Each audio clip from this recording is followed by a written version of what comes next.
লোহিত সাগরে যুক্তরাষ্ট্রের রক্তচক্ষু উপেক্ষা করে ইয়েমেনিরা পাল্টা সামরিক অভিযান অব্যাহত রাখায় বিপদে পড়েছে মার্কিন বাহিনী। মার্কিন সংবাদ মাধ্যম ন্যাশনাল ইন্টারেস্ট হুথিরা কিভাবে ওয়াশিংটনকে ছাড়িয়ে গেল এই শিরোনামে একটি প্রতিবেদন প্রকাশ করেছে।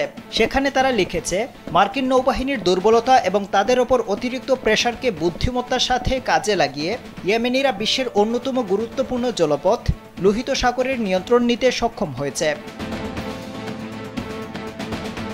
ন্যাশনাল ইন্টারেস্টের মতে, মার্কিন নৌবাহিনী এবং তাদের মিত্রদের ব্যাপক হামলা সত্ত্বেও ইয়েমেনিরা লোহিত সাগরের জন্য হুমকি হয়ে দাঁড়িয়েছে এবং প্রায় 2 বছর ধরে কৌশলগত এই জলপথ অবরুদ্ধ করে রেখেছে।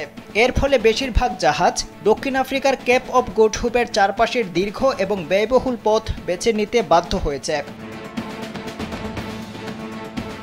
বিশ্লেষকরা বলছেন, ইয়েমেনিদের এই অগ্রগতি যুক্তরাষ্ট্রের জন্য বিপজ্জনক পরিণতি ডেকে আনতে পারে। এই পরিস্থিতি সৃষ্টির প্রধান কারণ হল ইয়েমেনিদের প্রযুক্তিগত অগ্রগতি, ড্রোন এবং ভূমিভিত্তিক ক্ষেপণাস্ত্র ব্যবস্থা। ন্যাশনাল ইন্টারেস্ট আরও জানিয়েছে, মার্কিন নৌবাহিনীর উন্নত ও ব্যয়বহুল বিমানবাহী রণতরী এবং জাহাজগুলো এই ধরনের যুদ্ধের জন্য উপযুক্ত নয়। শুধু তাই নয়, নতুন অবস্থার সাথে খাপ খাইয়ে নিতে তাদের বছরের পর বছর সময় লাগতে পারে।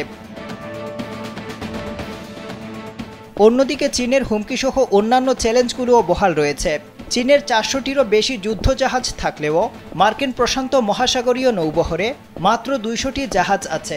যুক্তরাষ্ট্রের পুরাতন শিল্প ও জাহাজ নির্মাণ অবকাঠামোর কারণে সংখ্যার দিক থেকে তাদের নৌবাহিনী চীনের সাথে তাল মিলিয়ে চলতে পারছে না।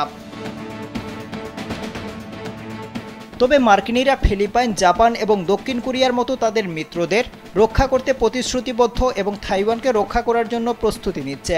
যুক্তরাষ্ট্র এত কিছু করার পরও ইয়েমেনিদের হুমকি উপেক্ষা করে লোহিত সাগরের মতো গুরুত্বপূর্ণ জলপথ জাহাজ চলাচলের জন্য নিরাপদ করতে পারেনি।